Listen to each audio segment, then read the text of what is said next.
Ahead, Sharon. We welcome to the program now Scott Waller, President and CEO of the Mississippi Economic Council. Good to see you there, Scott. Merry Christmas, Happy New Year, all that good stuff. Merry Christmas to you as well. I hope you had a great day. Yes, sir, I did. Appreciate it. Trust you did as well. What's amazing is that one week from today, we're going to be back in session down there at the Capitol. You know, the great thing about the calendar, sometimes it could do that to you because a lot of people probably don't realize the session starts on the first Tuesday after the first Monday. So whenever it falls on Monday falls on January 1st, you start the next day and you're off and running. Yeah, so they better take it easy on New Year's Day. Be ready to get to work. And it's a brand new term. Brand new term. Those are always fun because there's going to be more than 25 new legislators that we'll get an opportunity to get to know and meet. And we're excited about a number of them coming in that we've been working with already through some of the partnerships that we have with MMA and BIPEC and others. And, really feel like we got a strong group of people coming in that's going to be, adding to our folks who are already there, and look forward to a good session. Yeah. But an annual event that we always look forward to with you guys is Capitol Day coming up, and it comes up on Thursday of next week. So that's the other thing about when the first falls on that Monday, it gets kind of tough for us because it really shortens that window. But we're excited. It's going to be a great day. We'll start the morning with registration at 8:30. The morning session will start at 9. We'll have a sit-down visit with the governor, those are always fun for me because we can just talk about things that are going on in the state that, there's a lot of good things that have happened over the last 4 years, and I want to make sure that we have a chance to talk about, the economic growth, the things that are taking place, and really focus on the future. He came into a term where he was welcomed with COVID, natural disasters, and the first part of his term, that's what we focused on. Yeah. And now we're able to focus on some good things that are happening in the state. So. Yeah. So that's going to be at the Trademark. At the Trademark. The Trademark, which is a great facility. It is. For this. It is. It's a lot of fun. And then we got our featured panel this year is we have 3 career coaches. We started a career coach program across the state that Accelerate Mississippi, our Department of Workforce Development runs that program or oversees it, and so we've got 3 coaches coming in from different parts of the state to talk about what this program means for the students that they serve. And it's really an exciting program, and I think something that's going to continue to grow and pay long-term dividends. We were talking about it the other day at I can't remember which meeting, been so many lately, but we were talking about the fact that you think about our third-grade reading gate and what it's meant for the state, and it took about 8 to 10 years to really start to see the results of that. I think you're going to have the same kind of effect with what's happening, not only with the career coaches, but some of the things that are being done by the Office of Workforce Development. The folks at Accelerate are really doing a great job laying some groundwork that we think is going to pay big dividends for us. So during the governor's first term, I think it's fair to say that we experienced a number of wins from an economic expansion and growth perspective. The governor is highly focused on that. Without question. I certainly praise him for that. I have on this program. It's an area that he sees as a primary responsibility, and he's always looking for the next deals, honestly. Well, quite frankly, when you think about it, I mean, and I know my numbers are going to be a little off because I don't have it right in front of me, but somewhere in the neighborhood of almost $7 billion of capital investment in either new or expanding projects for the state. Probably over 5,000 jobs that have been created, and those again are just some basic numbers. It's really amazing when you think about what's happening, and of course the project in Columbus with the aluminum plant was the biggest of the group, but it was still a major win for our state, and I feel like there's more coming. And I think that people are going to really be surprised at what's going to happen and what we're doing in Mississippi. I agree. I do too. I think there's some really incredibly good news on the horizon for the state of Mississippi from an economic expansion and development perspective, and in particular from a capital investment perspective. It's going to be some good stuff. So to what do you attribute? I mean, we've been successful, and we've seen companies that have felt like that our state and communities within it are a good place to set up shop, to expand, to invest, to grow. What do you think? I think it's a combination of a lot of things. I think it's a lot of work that's gone through the last few years, some things that have happened to to help change our image as a state. I mean, I know, a lot of people will often point to the changing of the flag, which I think that was part of it. I agree. And then there's other things. You have a concentrated effort. And quite frankly, you have some tremendous economic development professionals across this state. Yeah, we do. I mean, We're at blessed the with local level, we have some of the best that you'll find anywhere. And that's a big part of it. And what we do at MEC is we try to do the things that support them. A lot of people think we're the group that goes out and recruits. No, that's those guys that are really good at what they do. What we do is we talk to them and say, okay, what are you going to need from a legislative standpoint? What are you going to need from a workforce standpoint? And that's where we focus our attention at MEC to help make sure that policy that's passed at the Capitol has that type of impact to give them the tools necessary for them to be successful. Yeah. And when you think about what we've done with eliminating the franchise tax. A few years ago, we had a huge piece of legislation that we were very involved in that basically leveled the field from a tax, enforcement standpoint. Didn't change taxes, but basically there were some things that were happening that we felt like the department was overstepping their bounds, and we went in and got that passed, and then that led to the elimination of the franchise tax, the rebate or the tax credit on inventory tax, which all have a big part on it. And as you know, in the past couple of years, we're in the process of seeing the personal income tax reduce. So all of those things from a tax perspective is helping create a stronger environment for the business community. And then when you think about the work that's going in on education and workforce development, and again, we got a long way to go, but we got a really strong base to build on. And I think that's where it all starts. Yeah, I agree with you. And some feedback I've heard, Scott, had the pleasure and the privilege, the honor of serving in economic development as a board member here in Madison County. And some feedback that we've received from prospective businesses that are looking at Mississippi is that we're just easy to do business with. That we're responsive. We don't have a lot of ridiculous red tape to cut through, and they have, they have needs, and the speed factor is big. Yeah, that's very quick. And when you think about it too, to that point, the regulation side of it, we are fortunate we have a Department of Environmental Quality that our businesses can work with, and don't have to jump through tons of hoops. Yeah, we were talking about this the other day. The fact that our energy costs are really low by comparison to most places in the country. That's a big deal.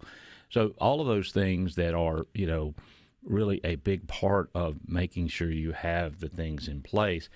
And honestly, and this, MEC was very involved back in, 16, 17, and then with some research that finally led to some major legislation on transportation, getting goods, from the facility to market are a big part of it. And we're seeing some major changes in transportation. And I think that what we're seeing with the Department of Transportation right now under Brad White's leadership is making a huge difference in how we approach things with transportation. So, we've got great leaders all throughout this state.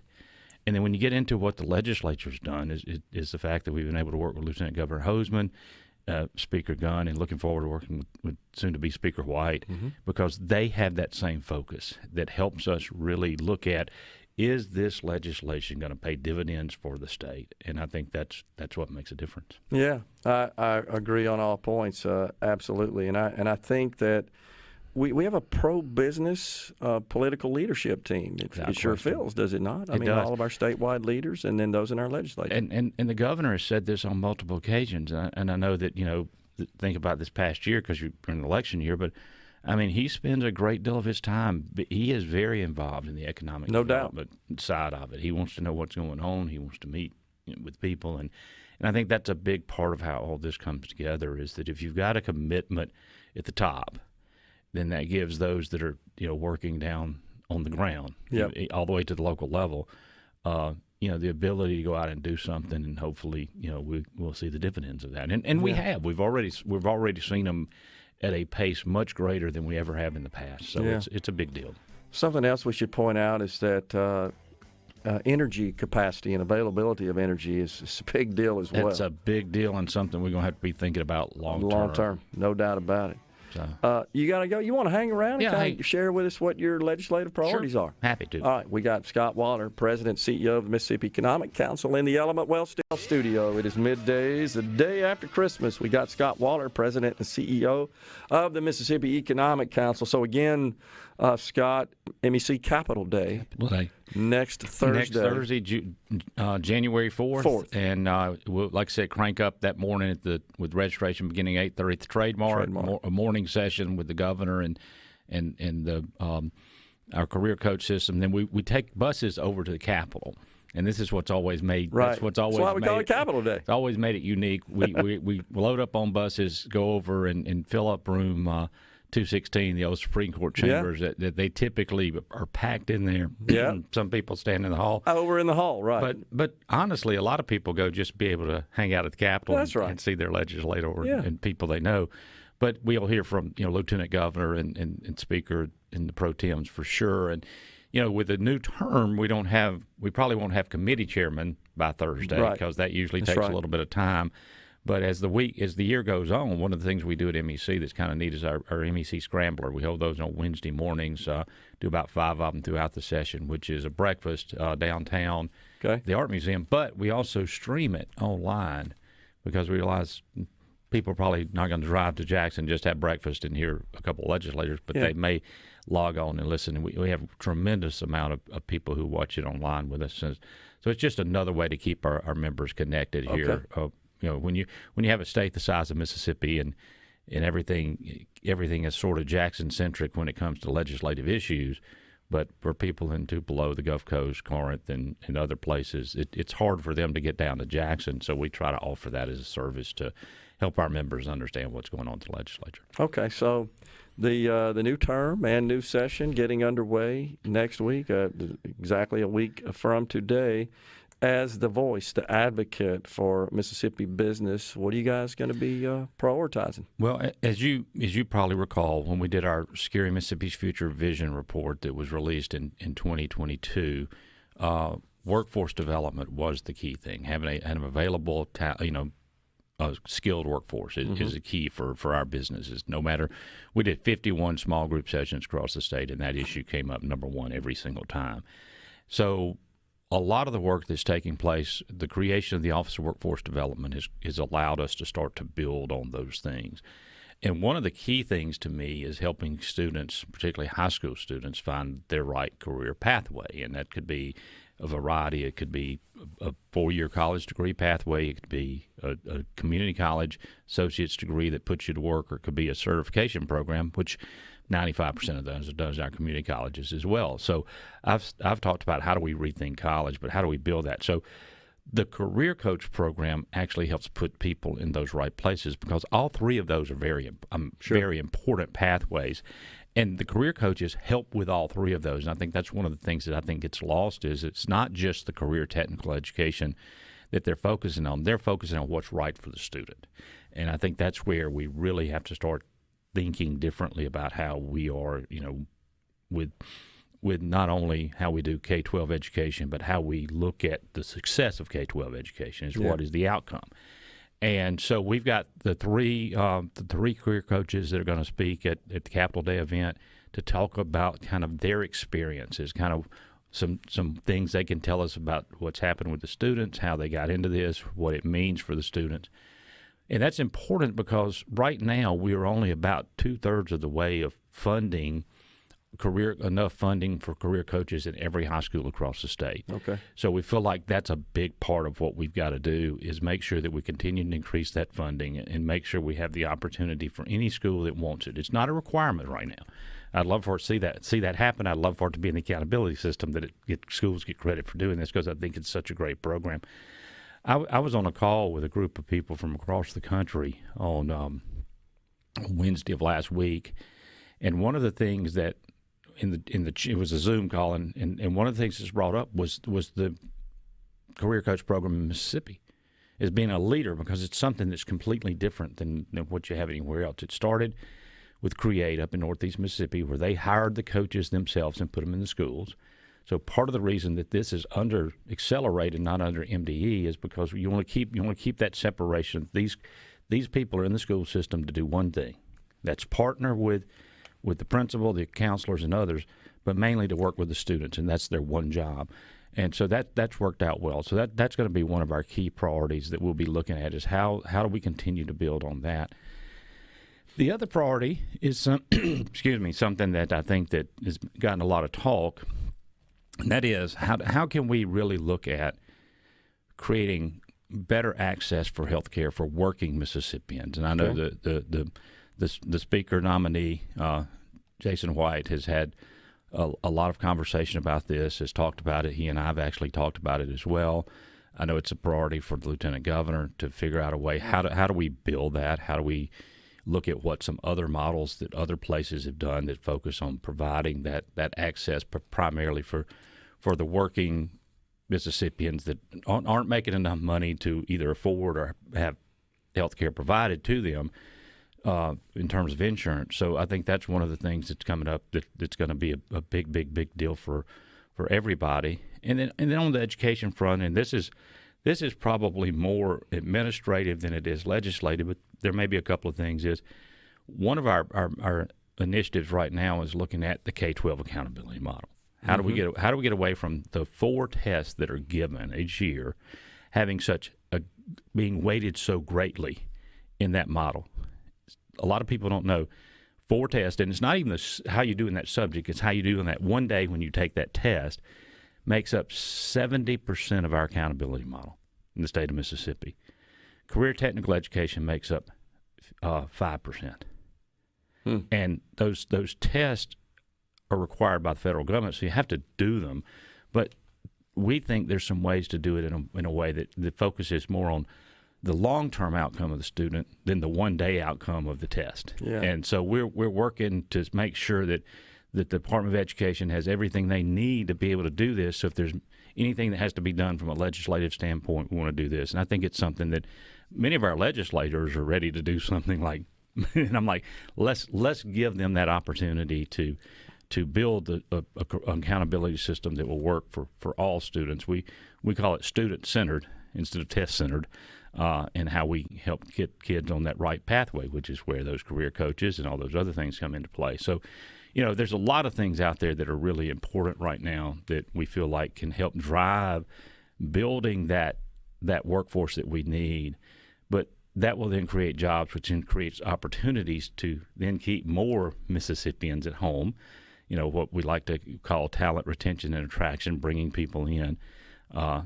Many people just will refer to it as brain drain. I've tried to avoid that because what I've learned, we did 12 sessions with young professionals across the state about a year ago, and what we learned is we have some very bright young people in the state that have decided to stay or either have moved here from other places. So I think that's very unfair to say that everybody that is leaving. Yeah, they're not, but we really have some really sharp young people that fall into that well, we put it that kind of up to 40 age group that really are going to be the future of our state. How do we build on that, and how do we make that stronger? Well, the key is, of course, creating those opportunities for them. Exactly. And that's why we got to expand our economy and keep working on that, and there'll be more opportunities, and we'll retain more. And that's the thing is we when I first started MEC, the term we used was middle skill. Because what we were trying to translate from a lot of our manufacturing jobs being low skill to middle skill, and then ultimately we feel like we're translating to higher skill jobs. Mm-hmm. I think we've got an across the board group now, but we just got to make sure that we one, are letting people know what the opportunities are, and 2, training them properly so that we can really take advantage of it as we go forward. Yeah. Well, it's good. So that sounds like a full slate, Scott. It will be. It doesn't take but 2 or 3 things to have you a full slate. For sure. That's right. Anyway, and of course, as you know, with a new term comes lots of new members, and so there's a bit of an acclimation that I think is required. Yes, you know that. Exactly. There is we were talking about the new members that are coming in, but part of what happens too is you have a lot of changes with committee chairman and others because people have moved around and gone in the committee members themselves. So a lot of this we'll have to figure out, okay, who is the chairman we're going to work with on this issue, and who are the committee members, because in our process in Mississippi, that's where it all starts. It starts at the committee level, if you can't make any progress there, you're dead. You're dead. Yeah, and when it dies pretty quick. Doesn't see the light of day. You may have a couple of options in other bills, but it's just that way our system works. It's great. I actually think it's a great system. I do too. If everything stayed open to the very end, it would be total chaos. And no doubt. And we've got a really good system. But appreciate the update. Well, Once listen, again, thank you so much for letting me come in today. Great to see you. Again, happy holidays, and glad. Hope everybody had a Merry Christmas, and look forward to a great New Year. Absolutely, and we look forward to MEC's Capitol Day. That is Thursday, January the 4th at the Mississippi Trademark. Registration begins at 8:30. Is that right? That's it. All right. Look forward to it, Scott. Good to see you, sir. Good to see you. Thank you so much. We're coming right back, folks, in the Element Wealth studio. Please